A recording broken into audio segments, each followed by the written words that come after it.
Դե ինչ, մենք փորձեցինք շատ համեղ էր Լիլիթի եւ Անուշի մոտ ստացված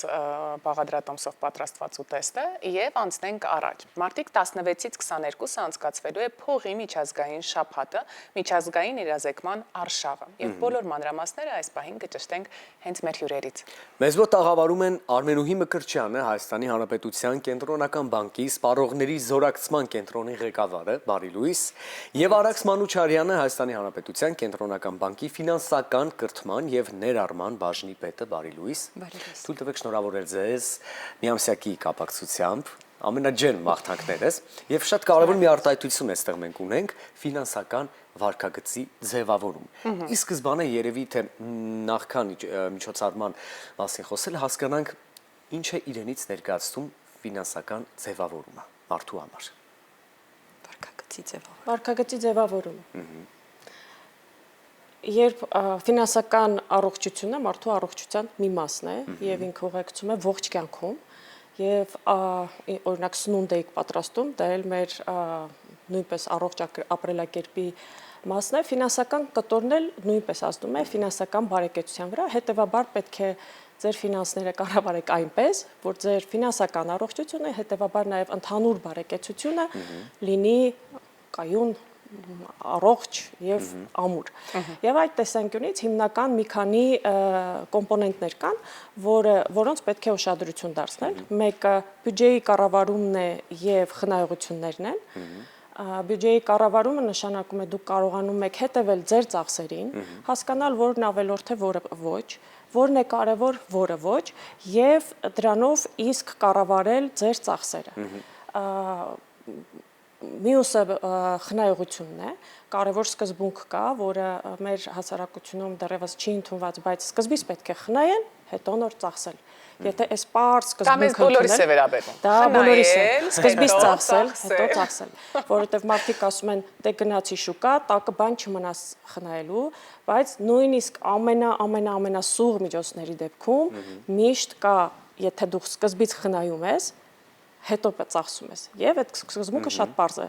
Դրա շնորհիվ մենք կարող ենք նաեւ խնայել նյարդերը, հետո նոր ծախսել։ Ամեն ինչը, ջուրը, հոսանքը, բնությունը եւ գումարը։ Օրինակ մի հատ պարզ սկզբունք կա, ասում են 80-10-10, 10% խնայիր, 10% ծառայիր, նվիրիր եւ 80% նոր ծախսեր։ Բայց այդտեղ կարևորը սկզբից խնայել, հետո ծախսել։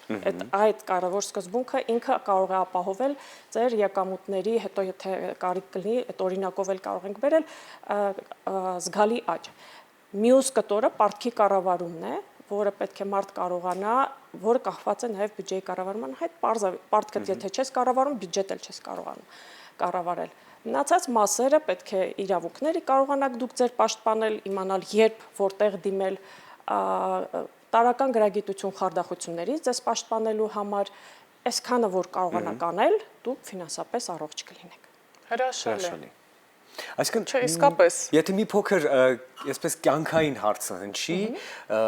որոշակի գիտելիքներ պետք են, որպեսզի դու ֆինանսապես լինես ձևավորված, բայց հստակ մասնագիտություն ձեռք բերել պետք չի, որպեսզի մենք ունենանք ֆինանսական վարկագծի ձևավորում։ Բացարձակապես, եթե չեք ուզում խորանաք, կան կյանքի հնարքներ, այսպես ասած, լայֆ հակեր, եթե այդքանը անում եք, ըստ էության հիմնական առողջ կենսակերպը, ֆինանսական առողջությունը կարող եք պահպանել բավականին բարձր մակարդակի վրա։ Իսկ ինչ փոփոխություններ եք ակնկալում երիտասարդների մոտ, երբ նրանք մասնակցեն այս ամենին։ Ամենաառաջին քայլը հենց ֆինանսական բարեկեցության եւ նշեցիք վարկագծի ձևավորման, դա բյուջեն պլանավորել եւ կառավարելն է։ Մենք ասում ենք փողերը ոչ թե ձեզ կառավարեն, այլ դուք կառավարեք ձեր փողերը։ Հիմա թվային դարաշրջանում այնքան գործիքներ կան, կա նաեւ արհեստական բանականություն, խոսեք ձեր արհեստական բանականության հետ, ձեր ֆինանսների մասին, պատմեք ձեր իրավիճակը առանց ոչ մեծ գաղտնիքներ բացահայտելու եւ հարցրեք թե ինչպես կարող եք բարելավել իրավիճակը։ Կան բազմաթիվ հավելվածներ, որ կարող եք օգտագործել, մուտքագրել ձեր եկամուտները, ձեր ծախսերը եւ ամսվա վերջում տեսնել ինչ ինչ էիք պլանավորել եւ ինչ դարձավ։ Ես այդպեսի մի դեպք եմ հիշում, վերջերս ընկերներից մեկի հետ 1 ամիս գրեցինք իր ծախսերը եւ այդ 1 ամս ավարտին նրա մոտ շոկ էր, թե ինչի վրա ինչքան գումար էր ծախսել։ Այդ թիվը ուղղակի ինքը չէր տեսել, ինքը չէր պատկերացրել, որ ամեն օր 1000 դրամ ծխախոտին տալը դա ամսական մոտապես 35000 դրամն է։ Եվ երբ դուք դա գրեք, տեսնեք, ձեր աչքը տեսնի, դուք կհասկանաք ինչի վրա աշխատեք։ Կհասկանաք ինչպես խնայեք եւ հենց մյուսը ամենակարևորը, որ կարողանանք սկզբից խնայել եւ գումար կուտակել, այդպիսի մի հայկական ասացվածք կա, որ քանի ջահել ես կյանքը վայելիր, բայց ես ասում եմ, որ քանի ջահել ես, ունես ուժ եւ եռանդ, պետք է կարողանաս ավելի լավ ապագա ստեղծել քեզ համար, եւ դա ոչ միայն խնայելով, այլ նաեւ գիտելիքներ եւ կարողություններ կուտակելով, վերջերս մի կոնֆերանսի էինք, որտեղ շատ լավ միտք հնչեց, որ արհեստական բանականությունը չի փոխարինի մարդկանց, բայց կարող է փոխարինել ինչ-որ մեկը, որ ավելի լավ կկիրառի արհեստական բանականությունը, դա էլ է ֆինանսական գրագիտության տար, որ լինես ավելի կոմպետենտ եւ ավելի լավ կարողանաս աշխատաշուկայում դիրքավորվել, եկամուտները շատացնել։ Միայն ծախսերը քչացնելով չի լինի, պետք է նաեւ եկամուտները շատացնել։ Եվ իհարկե զեղծարություններից փորձենք խուսափել, չկուտակենք անկառավարելի պարտք, սրանք են լայֆ հակեր, ինչպես ասում է Արմինեն, կյանքի հնարքները, որոնք կարող են օգնել մեր երիտասարդներին եւ այստեղ են հիմնականում նրանց սխալները։ Իսկ ըստ ձեզ, մեր երիտասարդները ինչպես են տիրապետում այս ամենին։ Արդյոք տիրապետում են, լավ են տիրապետում, կարողանում են այդ ամենը անել, իրականացնել։ Ոչ։ Մասամբ այո, մասամբ ոչ։ Հիմա բացատրեմ ինչու։ Ֆինանսական կրթությունը արդեն ներդրվել է դպրոցում որպես պարտադիր մաս ինտեգրված է 4 առարկաներում, բայց պարտադիր է կրթության համար։ Այսինքն ամեն հաջորդիվ սերունդ ավելի լավ է կարողանալու տիրապետել ֆինանսական գրագիտությանը արդեն դեռևս դպրոցական տարիքից։ Մենք ունենք ավելի խնդիր մեծահասակների հետ։ Իրանք ոնց որ երիտասարդը մինչև 35 տարեկանն է, ասենք 30 տարեկանում դեռևս այսպես ասած 50%-ի վրա է, մոտ գրագիտությունը 56%-ի վրա է կանգնած, հա, ֆինանսական գրագիտությունը, այդտեղ ավելի շատ խնդիրներ ունենք։ Այսինքն մենք վստահ ենք մի քանի տարիներ հետո մեր հասարակությունը երբ փոխվի,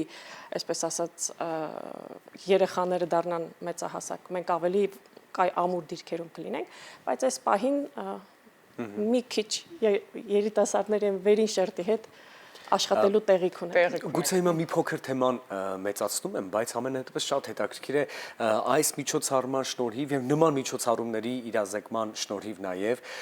որովհետեւ դրական ազդեցություն ակնկալում եք տեսնել քաղաքացի եւ պետություն երկխոսության մեջ։ Այո, արդեն 12 տարի մենք այս ծրագրի մեջ ենք եւ տեսնում ենք, որ ամեն տարի մեզ են արդեն գալիս խնդրում, որ մենք ինչ-որ բան անենք իրենց համայնքում։ Այս տարի մենք գնում ենք մարզեր, հանդիպումներ կան Կենտրոնական բանկի խորհրդի անդամների եւ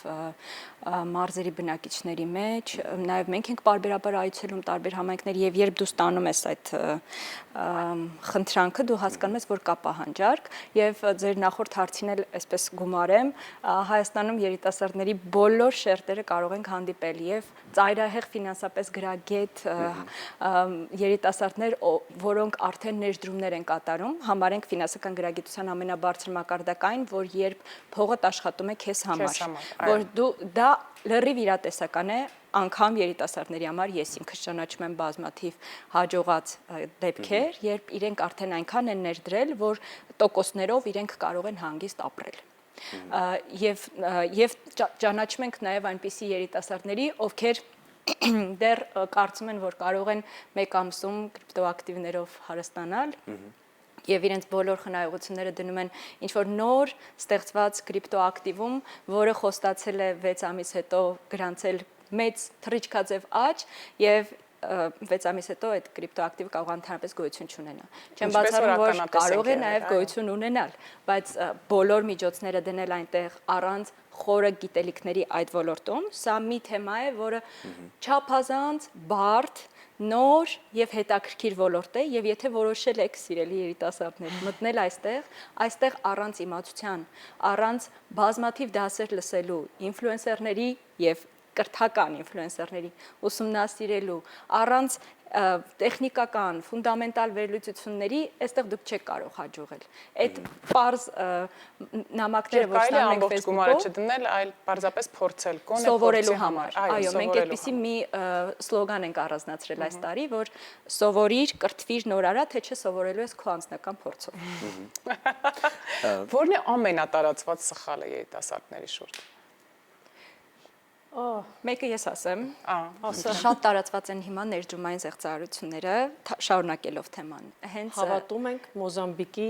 բարերարին, որ ժառանգություն է թողել մեզ։ այո, Շատ հետաքրքիր է, շատ չենք հեշտ կարող հավատում հասկանալ ենք։ ոնց ենք հավատում, բայց շատ հավատացողներ կա։ երբ դրական մեսեջ է գալիս քեզ, օրինակ Facebook-ով գրում են, որ քո պապը ժառանգություն է թողել, կամ որևէ մարդ գալիս է անձամբ քո կազմակերպությունում եւ քեզ ասում է, որ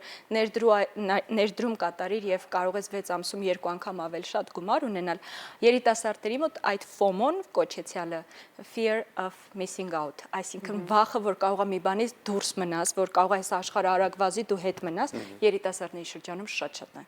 Եվ նրանք փորձում են արագ մտնել մեջ ու արագ էլ դառնում են այդ խաբեության զոհը։ Եթե որևէ շատ լավ բան են ձեզ առաջարկում, որը մի պահ ձեզ կարա թվա անիրատեսական, ապա դա հաստատ անիրատեսական է։ Դեռ չի գրանցվել դեպք, որ մենք Մոզամբիկից 3 միլիոն ժառանգություն ստանանք։ Ինչպես է դա գործում։ Իրենք ասում են ձեզ 3 միլիոն ժառանգություն են թողել, բայց որպեսի թղթերը ձևակերպվի, հիմա $500 ուղարկեք մեզ։ Եվ այսպես մարդիկ հավատում ուղարկում են, կամ կապվում են ինչ-որ մարդկանց հետ, ինչ-որ հետաքրքիր իսկապես շատ են, այո, այս պատմությունները երկար կարող ենք դեռ քննարկել, բայց այո, երևի թե ամենակարևորը մասնակցել այս փողի միջազգային շաբաթը, հա, շատ կարևոր ֆինանսական գրագիտությանը տիրապետել, որպեսզի նման խաբեությունների չտրվեն մեր երիտասարդները։ Եվ կայք, եթե ցանկանում են մեր հեռուստադիտողները ավելին սովորել, ունենք ֆինանսական գրագիտության կայք abcfinance.am, դա կենտրոնական բանկն է ստեղծել։ Այնտեղ իդեպ կա զեղծարարությունների մասին հատուկ բլոգ, կարող եք բոլոր տեսակներին ծանոթանալ։ Շնորհակալություն ձեզ առավոտում ես հետ սկսելու եւ շարունակելու համար։ Մենք հիշեցնենք, որ մարտի 16-ից 22-ը սիրելի հեռուստադիտողներ շատ կարևոր օրեր են փողի միջազգային շաբաթի հետ կապված, որը միջազգային իրազեկման արշավ է։ Օրվա դրական շարունակություն, մնացեք մեզ հետ, սա առավոտը մենք շարժվում ենք առաջ։